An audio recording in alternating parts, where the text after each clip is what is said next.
Cómo me gusta esta sintonía, ver el paisaje, no puedo decir oler porque no puede ser, pero desde luego que es un tiempo semanal que deleita los sentidos.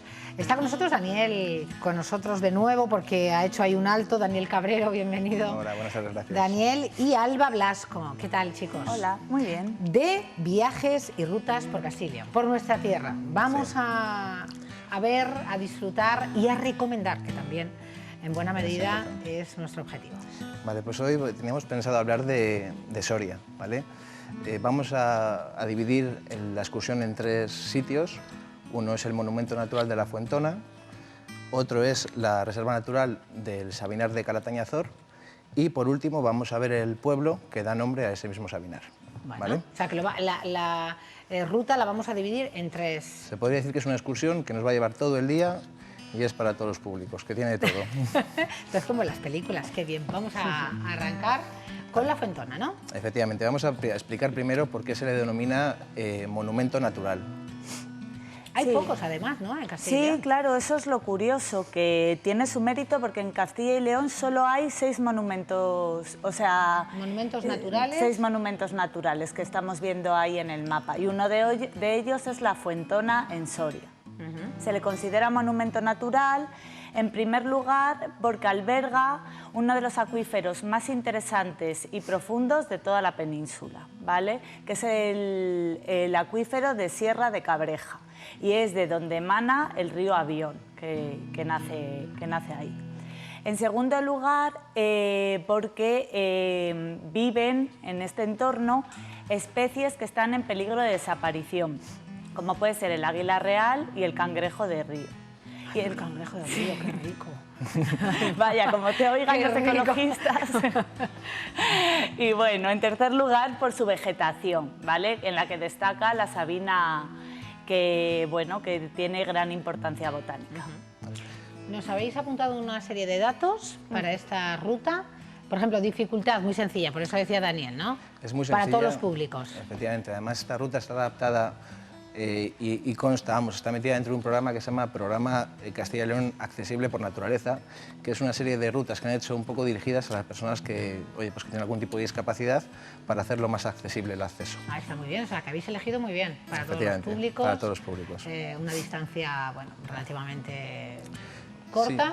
Sí. Y sobre todo yo os agradezco que hayáis elegido Soria. Parece que siempre está ahí Soria. Es la gran olvidada. La gran olvidada, con la maravilla que es nuestra Soria. Bueno, seguimos. Empezamos la ruta desde ese punto, además, que es la ermita de la Virgen del Valle. Tenemos el aparcamiento justo al lado.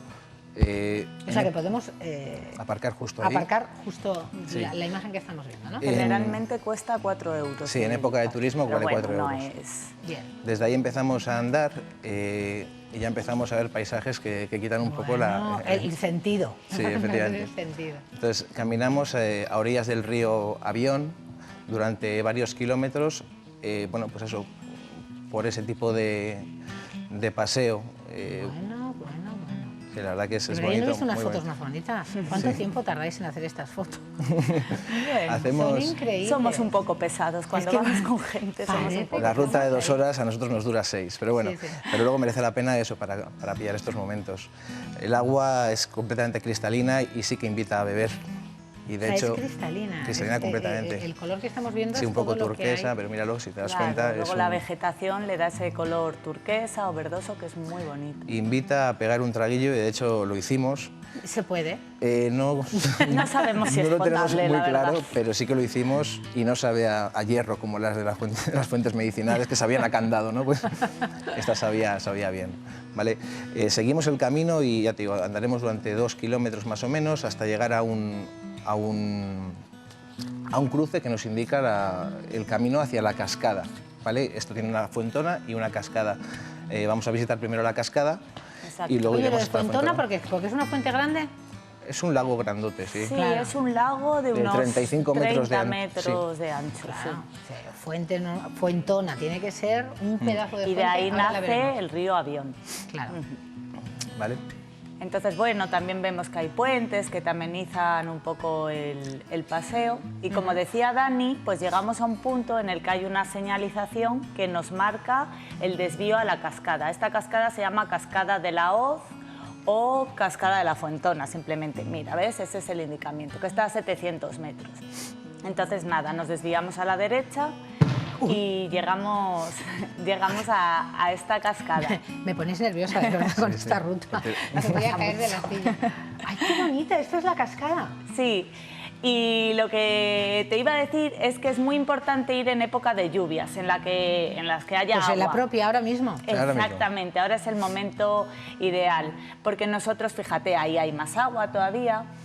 Nosotros hemos ido varias veces, una de las veces la pillamos sin agua y claro, es uno de los puntos más bonitos de la ruta y pues es una pena. Sí. Entonces, eso, ahora es el momento. Mira, ahora el vídeo también, qué bonito. No, pues pensábamos hace 3 o 4 meses que esto no iba a ocurrir. Sí, efectivamente. Es verdad. Pero se está solucionando. Sí. Yo creo que vamos a tener a lo mejor, bueno, espero que no, algún problema, ¿no? Superávit, vamos a tener de agua. Están ya un 64%.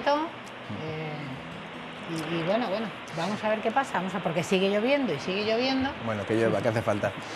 Desde ahí empezaremos ya, desandaremos un poco lo andado y cogeremos ruta hasta el mismo desvío que nos marca la Fuentona. Ese es el mapa de la Fuentona, que luego veremos alguna fotografía, de un poco de cómo está constituida. Ahí se ve el embudo kárstico, que es una serie de formaciones de roca caliza, ¿vale? Que están formadas por lo que decíamos, la laguna, 30 metros de ancho y 9 de profundidad, pero luego hay una especie de conducto que se llama sifón, que se abre en uno de sus laterales y da lugar a estas galerías que estamos viendo. Pero a muchísima profundidad, ¿no? Muchísima. Es que no se conoce el final, se sigue explorando y todavía no se ha llegado al final. O sea, que es el acuífero más profundo porque se desconoce, entre otras cosas. Claro. De hecho, no sé si conoces un documental que se llamaba Al filo de lo imposible. Sí. Pues en el 2002 le dedicaron un programa a la Fuentona de Muriel y estuvieron grabando, que tiene mucha dificultad porque pasa todo el equipo por esas cuevas, por esas galerías y estuvieron grabando las profundidades. Todo eso que se ve está justo debajo de esto, o sea, el acceso es desde aquí. Y esta es la famosa Fuentona. Desde la Fuentona que hablábamos. Claro, era Fuentona. Hay muchas leyendas y historias que cuentan los lugareños, ¿no? Y una de ellas es pues que hay monstruos, ¿no? Como no se conoce como el lago Ness. Como no se conoce la profundidad ni hasta dónde llega, que hay monstruos que están esperando a que se acerquen los viajeros para comérselos, ¿vale? Es peculiar. Me están diciendo que ha habido algún percance. Ha habido 5 muertos. Sí. 5 muertos porque al final son galerías que no conocen. Tragedias. Sí, es muy importante decir que está prohibido bañarse ahí y que si quieres hacer espeleobuceo, que es lo que se hace, hay que pedir un permiso a la Junta de Castilla y León. O sea que ya ha habido accidentes sí, ha habido algunos, mortales. Efectivamente. Está prohibido por eso mismo, porque al final una corriente mala te puede meter para abajo y obviamente no sabemos dónde vas a llegar. Sí. ¿Vale? De hecho, mira, la que más nos llamó la atención de las leyendas que había, que una pareja de jóvenes que se casaron, se pegaron un baño en esa laguna y desaparecieron completamente. Contaban que en el momento que se descubre al final de la laguna o de las galerías, aparecerán los cuerpos. Es un poco leyendas. Lo tienen claro. Fíjate. Claro, ahí están practicando. Es un grupo vasco. Es un grupo vasco de buceo. Que hace unos años... Efectivamente. Hay mucha gente que se dedica a hacer espeleobuceo y se sumergen a ver hasta dónde llegan. De hecho, el récord lo tienen 2 chicos en el 2010, que Daniel Santamaría y Amaya Olea, que llegaron a una profundidad, creo que... Sí, recorrieron la segunda galería 380 metros. Y es que creo... Llegaron al punto más profundo, al que se cree el punto más profundo de las galerías e incluso realizaron un poquito de ascenso. Por eso se cree que es el punto más profundo, porque ya empezaron a ascender. Pero bueno, son todo teorías. Si no son personas que preparadas, no se aconseja. Fíjate la equipación que llevan, es que tela. Mira, esta es la segunda parte. Cogemos el coche, desandamos lo andado de nuevo y volvemos al Sabinar de Calatañazor. Es una reserva natural que consta de eso, sobre todo sabinas. Es la más extensa y más poblada de todo el planeta y la mejor conservada. Fíjate lo que encierra Soria, ¿eh? En un momento. Estamos en el más profundo, Vale, sí. hay ejemplares de árboles con un diámetro de 5 metros y una altura de 14 y que tienen... Diámetro 5 metros. Sí, eso entre los tres no lo Sí, cogemos. porque es que los hay que alcanzan hasta una edad de 2000 años. Sí, hay o- ejemplares de más de 2000 años. Entonces hay que decir que, bueno... Mira, ahora que veo esa foto, que haya musgo en los árboles quiere decir que no hay absolutamente nada de contaminación en ese espacio. Porque, bueno, el musgo no resiste el CO2 y tal. Entonces, que eso es bueno, una buena un señal. biomarcador, exactamente, que estamos respirando aire puro. Viajeros ya saben lo que significa el musgo en los Además, árboles. esta zona es muy buena para la gente que le gusta la ornitología porque esos árboles dan de comer a muchísimos pájaros, pues lirones, mochuelos, urracas, o sea, hay de todo, y gente que le gusta la ornitología va ahí y disfruta como si fueran niños Claro. en la Warner, ¿no? Ahora estamos viendo ya el pueblo de Calatañazor, que es una villa medieval y está considerada conjunto histórico-artístico, ¿vale? Esto es el pueblo, ¿no? Es el pueblo. Exactamente. Bueno, como podemos ver... Bueno, no está asfaltado en absoluto. O sea, Bueno, hay es- algunas calles que sí, pero bueno. Uno de los puntos más reseñables de este pueblo es el castillo medieval, pero también está en ruinas, queda súper poquito. Y ¿Esto queda... es lo que queda del castillo, Alba? Alguna parte más, pero más o menos Sí, lo más básicamente reseñable. sí, lo Sí. más reseñable es la torre del homenaje, ¿vale? Y este castillo ha sido testigo de batallas entre árabes y cristianos. Tiene su batallas historia. históricas. Sí, de hecho el pueblo dicen que es el pueblo donde el general Almanzor perdió la batalla y murió por las heridas de esta batalla, y de hecho hay una estatua en el pueblo que con el busto del general y con la famosa frase de Calatañazor, donde Almanzor perdió su tambor, ¿no? Bueno. Un poco de cultura, ¿no? Un poco. Recorrer nuestra tierra es hablar de historia, es la Claro, historia también. de este país. También. A nosotros nos gustan mucho los parajes naturales, pero la verdad es que también hay pueblos con muchísimo encanto y con muchísima historia. Ganaron los cristianos frente a los árabes. Honor a lo que estabais comentando. Muy cerquita claro. de todo esto está el cañón de Río Lobos, que en otro día podremos hablar de ello, que también es una reserva natural en la cual el número de buitres leonados es de los mayores en España. Ahí ¿Esto qué es? estamos. Una película, ¿no? Sí, parece. Han puesto un fragmento. A ver, Pepe. Y esas son las Mira, vistas desde... que no se ha visto... Yo he visto ahí unas imágenes en blanco y negro y digo, esto es una película emulando las batallas. ¿eh? Sí. Sí.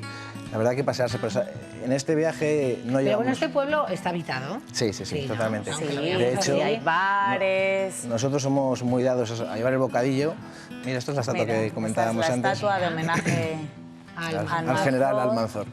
Y no se puede leer bien la placa, pero viene el dicho que acaba de decir Dani, de donde Almanzor perdió su tambor, que quiere decir eso, que fue derrotado. Fue en el año 1002. En el 1002, efectivamente. Que Además, esto que murió con las botas puestas, luego en el efectivamente, oeste. que nosotros sabes Y que... ves las calzadas, las calles, tienen un claro origen medieval. El castillo no lo hemos dicho, pero es del siglo XIV. Y esta es una foto de una iglesia. Nosotros, De una iglesia del pueblo, ¿no? Sabes que somos partidarios de llevar el bocadillo, que somos un poco Sí. tal, Sois pero en muy- este caso tiene restaurantes muy buenos que recomendamos comer un buen asado, Ay, que qué rico. merece la pena. Entonces, Oye, bueno, fíjate, Dani, es que son las... Son las- estas horas. A ver, ¿exactamente qué hora es? Que tengo el 7... No, sí, 7 menos 25. Puede ser, ya que lo menciono. Bueno, bueno, pues Bueno, todo eso es... entonces, con esta ruta, clarísimamente pierdes un día entero. Ocupas, más que perder, Sí, ocupas claro. en algo interesante el día. Pero si quieres ir un fin de semana, como ha dicho Dani, pues a escasos kilómetros... Está eso. se- Recomendamos también visitar la Casa del Parque de la zona, porque tiene actividades interactivas para los niños, como un simulador de buceo, como que fueras por las rutas, por las rutas Por lo que hemos visto. Efectivamente, como si fueras haciendo submarinismo. Entonces viene mucha información muy interesante en cuanto a pues eso, fauna, flora y actividades de... O sea, que los chavales también, los Sí, yo creo más que sí. pequeños, pueden Sí, disfrutar. la verdad que sí. Bueno, pues nada, hemos estado en la provincia de Soria. Grandeza, desde luego, que tiene siempre la tierra soriana. Os lo agradecemos mucho, como siempre, Alba, Daniel. Bueno, Muchas gracias a ti. nuestras rutas por Castilla y León, viajes y rutas por Castilla y León. Vamos a... y os invito también a que disfrutéis de un pequeño corto, que apenas dura un minuto, pero que merece la pena recordar esos más de 150 años de amistad entre el pueblo japonés y el pueblo español. Valga este vídeo, luego comentamos. さあもう寝る時間だよ、目を閉じて。目が覚めたらお空の上よ。 Ya tenés ganas de que te crucemos, ¿verdad? Es que he visto cosas sobre dónde vamos. Sitios mágicos. Dicen que hay lugares donde el tiempo no ha pasado en muchísimos años. 瞬きすると一瞬で全てが変わるって。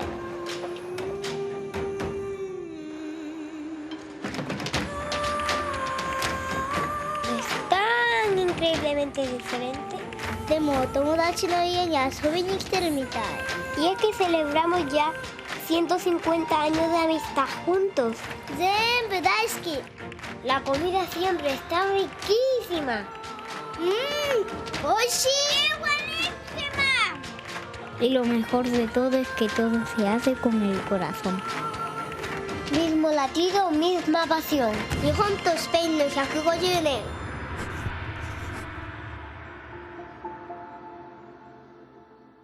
Bueno, no me digan que no es una preciosidad la mirada de dos niños hablando de esa unión, de esa amistad que ya perdura en el tiempo. 150 años. Este corto, esto es una muestra del corto, lo podrán disfrutar en distintas ferias a lo largo de los próximos meses y en toda la geografía. Bueno, vamos a irnos a nuestro tiempo de salud, a abordar nuevos contenidos con el doctor Centeno, Fernando Centeno. Muy buenas tardes, doctor. Hola, muy buenas. Médico pediatra, y vamos a hablar de temas que les interesan también a los papás, por supuesto, a los padres, pero sin duda vamos a hablar de los pequeños, de las cardiopatías congénitas, de esas muertes súbitas que, aunque la ciencia avanza, que es una barbaridad, doctor Centeno, parece que en esto seguimos un poco en pañales. Sí, la verdad es que realmente el tema de la muerte súbita en el deporte, pues estamos todavía, no es que estemos realmente en pañales, sino que realmente las técnicas que tenemos de diagnóstico no nos permiten descartar al 100% la posibilidad de que ocurra, ¿no? Y el mejor ejemplo es que periódicamente ocurren en deportistas de élite, en los grandes clubes, ¿no?, de fútbol, por ejemplo. Estamos continuamente, sí, se escuchan cada vez más casos. Claro, ¿no? cada vez hay más casos, trascienden mucho y ocurren, no solo, la mayoría de los casos ocurren en el deporte recreativo, ¿eh? Lo que pasa es que, claro, muchas veces solo llegan a la prensa los profesionales. Pues, claro, los profesionales. ¿Y esto arrastra de una cardiopatía congénita a edades tempranas que se desconoce, pero con los análisis y los controles a los que se les somete a los futbolistas, por ejemplo, profesionales, ¿cómo se puede ignorar eso? Dentro de esto habría distintas situaciones, ¿no? Por ejemplo, una situación que no tiene nada que ver con las cardiopatías es un caso que ha ocurrido la semana pasada en un jugador de fútbol que recibió un balonazo en el pecho. Es una cosa excepcional, muy raro, que se describe sobre todo en Estados Unidos, por ejemplo, en jugadores de fútbol americano y en jugadores de béisbol al recibir un pelotazo, y que es algo francamente excepcional, que se llama conmotio cordis, que realmente es un traumatismo en el pecho en una milésima de segundo en la que el tejido eléctrico del corazón está en un momento determinado y da la casualidad de que en ese momento se recibe un impacto y produce una parada cardíaca. Es algo excepcional, pero que el año pasado, por ejemplo, en el mes de junio, creo recordar, hubo un niño en Sevilla que, parando un penalti en el patio, pues fue exactamente igual. Y eso es independiente de la cardiopatía, es un traumatismo no muy intenso, no es por el golpe del pecho, sino porque recibes un golpe pequeño, un balonazo, en una, como digo, una milésima de segundo. Es una casualidad entre 100.000, pero que a veces ocurre. Luego, otro problema pueden ser cardiopatías congénitas, ¿no? Como parece, por ejemplo, que fue el caso del paciente, ¿no? del señor senegalés que falleció en Lavapiés. Parece que había algún tipo de cardiopatía congénita y realmente las cardiopatías congénitas, sobre todo a las graves, la mayoría de los casos están descritas, ¿no? Es difícil encontrar una cardiopatía congénita que pase desapercibida, al menos grave. De hecho, pues bueno, en función de la tecnología y de la habilidad un poco del examinador, pero podríamos decir que incluso un porcentaje medio, a lo mejor del 50-60% de las cardiopatías se pueden diagnosticar prenatalmente, ¿eh? O sea que incluso en la valoración fetal se ha avanzado, ¿no? Ahí se ha avanzado mucho. El diagnóstico prenatal se ha avanzado, pero con analíticas, con otras cosas, no se detecta solo con imagen, ¿no? Entonces, con la ecografía, la ecocardiografía fetal hecha por personal experto, con un aparato de altas prestaciones, se pueden diagnosticar ya prenatalmente, no todas, pero sí al menos las más graves, ¿no? Claro, y entonces en estos casos que últimamente salen en los medios de comunicación, ¿de qué viene? ¿De qué tipo de cardiopatías? Y probablemente la mayoría de estos casos son o algún tipo de miocardiopatías que se van desarrollando, son cardiopatías, muchas de ellas familiares, que se van desarrollando a lo largo del tiempo, de tal manera que en una valoración inicial, pues lo que comentábamos, ¿no? En deportistas de élite, en los que se les hace prueba de esfuerzo, ecografía, electrocardiograma, son normales, pero está entre comillas la enfermedad silente y acaba produciendo la sintomatología después. Y también hay un grupo de enfermedades que son una especie de, se les llama canalopatías, son realmente enfermedades genéticas, bueno, como a nivel casi diríamos microscópico, ¿no? De los canales, de los iones, de las células del corazón, que hacen que en un momento determinado se pueda producir una arritmia. Y esas arritmias a veces son malignas, ¿no? Y acaban produciendo una muerte súbita. Bueno, doctor Centeno, como siempre, más que ilustrativo. Vamos a la calle y les hemos preguntado sobre el tema de hoy, las cardiopatías congénitas. Vamos a ver lo que nos ha dicho. ¿Qué factores, circunstancias o hábitos de la madre o de la familia creen que pueden influir en que un hijo nazca con una cardiopatía? Pues la verdad es que no, yo creo que eso es congénito en general. Creo que la madre no es decisoria para que un niño nazca con una enfermedad congénita. Creo que al final eso viene pues heredado. Pues que fume la madre o alguna cosa de estas, ¿no? Que se alimente mal, que no haga ejercicio. El fumar será algo que afecte mucho. Pues todo lo que sean las comidas grasas me imagino que también afectará mucho. Pues lo que afecta al adulto afectará al niño. La madre, todo lo que consuma la madre, me imagino que le afectará a él. Pues es hereditario, yo creo que si lo padecen los padres, lo normal es que luego lo padezcan los hijos. Pero luego influye, yo creo que la alimentación que tienen los niños ahora, que es a base de una dieta bastante fuerte para ellos, comen muchas chucherías. Y, en fin, no es una dieta muy sana la que tienen los niños ahora. Imagínate que has tenido a tu primer hijo, tiene una cardiopatía, ¿tendrías otro? Pues yo creo que me lo pensaría. Sí, yo creo que sí que me lo pensaría. Sí, yo creo que no tiene nada que ver si luego ya te cuidas o depende de los motivos de esa cardiopatía.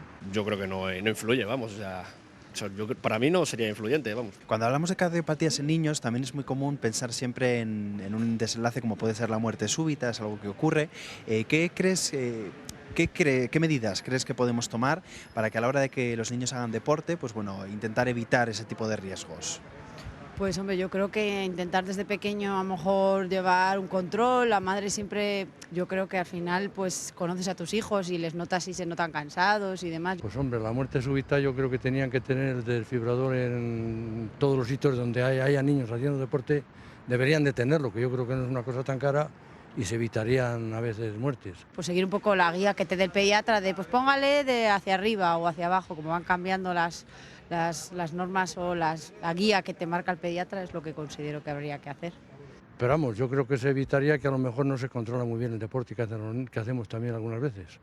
A lo mejor andamos mucho porque creemos que necesitamos andar y no necesitamos andar tanto porque nuestro organismo no está predispuesto tampoco a muchos esfuerzos. No anda una, ¿no? Uy, madre, se han tocado muchísimos aspectos. Hemos mantenido el silencio aquí Sí. en plató. A ver, hay muchísimas cosas que se han comentado, ¿no? Por ejemplo, primero, deporte.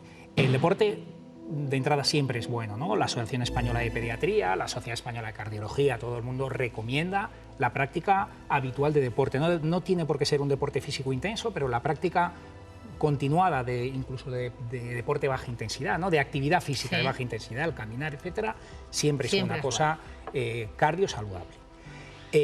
Medidas para intentar evitar la muerte súbita.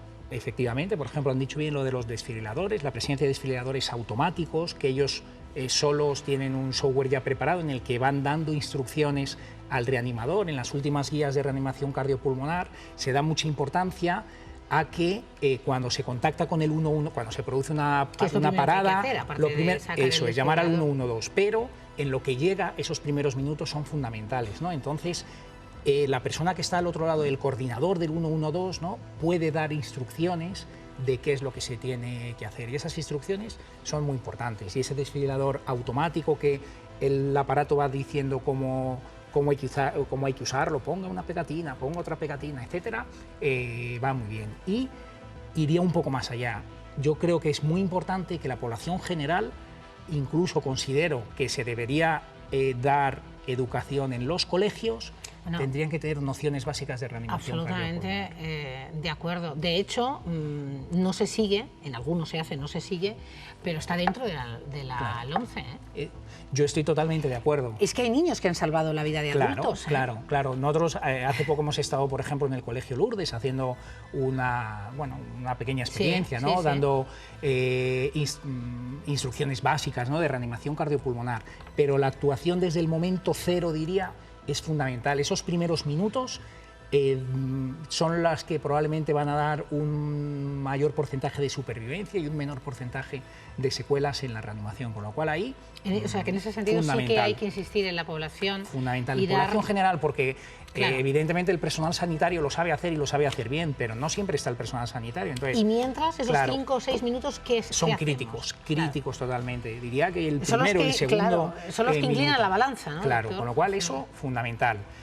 Más cosas, valoración, todos hacemos deporte, eso sí, hacer una pequeña valoración predeportiva. Nosotros, la Sociedad Española de Cardiología Pediátrica, sacamos unas recomendaciones en el 2015, trabajamos muchos pediatras con el Consejo Superior de Deportes, etcétera, y salió una guía de evaluación cardiovascular previa a la práctica deportiva en niños y adolescentes, y simplemente con una correcta historia clínica, una exploración física y un electrocardiograma es una valoración básica que muchas de estas anomalías de las que hablábamos antes, muchas permite detectarla, no todas, porque lo que hablamos, si le puede pasar a un deportista, claro, pues nulo no existe, ¿no? Pero sí somos capaces de detectar algunas alteraciones. Bueno, también hablaba la madre, doctor, de que los pediatras asesoran, ¿no?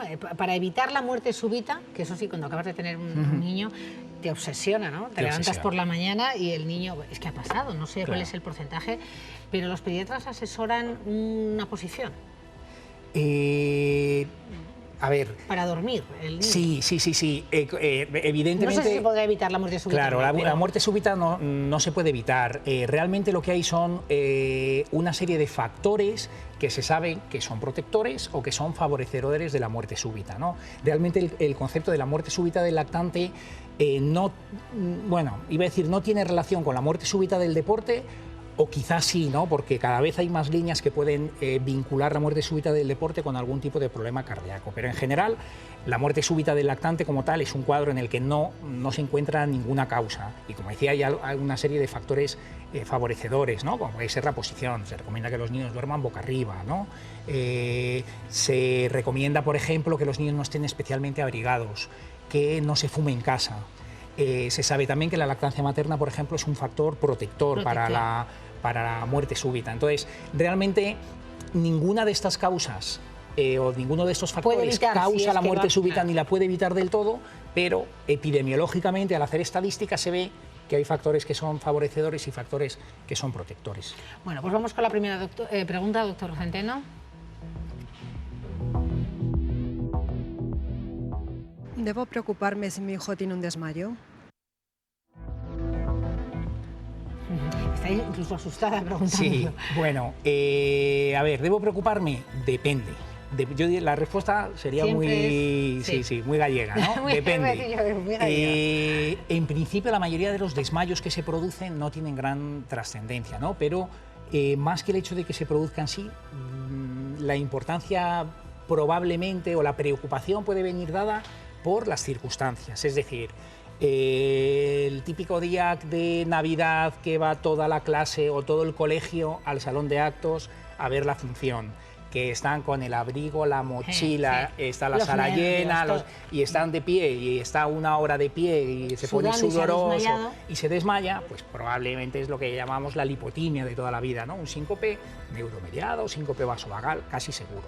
Si lo que ocurre, por poner el espectro contrario, un paciente está haciendo deporte y según está echando una carrera de repente se cae de golpe, ahí precaución, iba a decir, absoluta, ¿no? Eso es muy preocupante, sugiere de entrada, luego hay que verlo, pero de entrada eso sugiere patología, mientras que el otro en principio no sugiere nada. Entonces, las circunstancias de alrededor cambian mucho, ¿no? Que sea muy brusco. El contexto.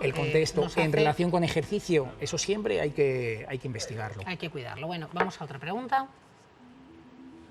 ¿La cardiopatía congénita se considera una discapacidad? Bueno, la cardiopatía congénita sí, es muy interesante, muy interesante. Además, me consta un poco por mis pacientes que en las últimas revisiones que se está haciendo del tema de la discapacidad, la cardiopatía congénita está perdiendo peso. Es cierto que con los avances de la cirugía cardíaca, la mayoría de las cardiopatías, hablando de cardiopatías complejas, hay cardiopatías sencillas, pequeños agujeritos, tal, que los niños hacen una vida rigurosamente normal, con lo cual ahí evidentemente no es una discapacidad ni hay mayor problema. Cuando las cardiopatías son más complejas, eso sí interfiere en el día a día. Eso sí que es discapacitante. Claro, y sí es discapacitante. ¿Pero son operables en la mayor parte? La mayoría, prácticamente en cirugía cardíaca, yo diría que es todo operable, porque hay una última solución cuando las cosas no van bien, que es el trasplante cardíaco, ¿no? Que sería sería, el último. Claro, sería el último, pero al final, si no hay otra cosa, ¡pum!, siempre se puede hacer el trasplante. Los pacientes... claro, mientras eso ocurre... Claro, tienes una discapacidad, ¿no? Y luego este tipo de cirugías, pues muchas veces lo que se hacen es lo que se llaman cirugías paliativas, ¿no? Es decir, arreglamos la circulación con tubos, con válvulas, con cosas, pero no está todo normal, ¿no? De tal manera que intentamos que hagan una vida lo más normal posible, casi siempre lo conseguimos, pero un pequeño grado de limitación para el ejercicio, etcétera, siempre existe, ¿no? Nos vamos, doctor Centeno, siempre un placer recibirle. La salud cardíaca de los castellanos y leoneses, ¿qué nivel ocupa? Pues Soy un poco atrevida pensando que me va a decir la salud cardíaca es buena, en general es buena. Yo creo que además nuestros profesionales, tenemos profesionales muy competentes, y no solo la salud es buena, sino que además nuestros ciudadanos, nuestros pacientes están bien cuidados. Pero casualmente acaba de publicarse un trabajo ayer lunes, iba a decir, no, esta semana el lunes, ayer lunes, se ha publicado un trabajo realizado por los cardiólogos infantiles de Alcorcón, en el que analizan la incidencia de cardiopatía congénita de toda España, y Castilla y León es la comunidad con la incidencia más alta de toda España. Sí, sabía yo que no se lo tenía que preguntar al doctor Centeno. Esto lo que hace es prever una segunda. Pues nada, cuando queráis. Intervención. Gracias, doctor Centeno. Vamos a hacer una pausa, como siempre breve, y estamos de vuelta.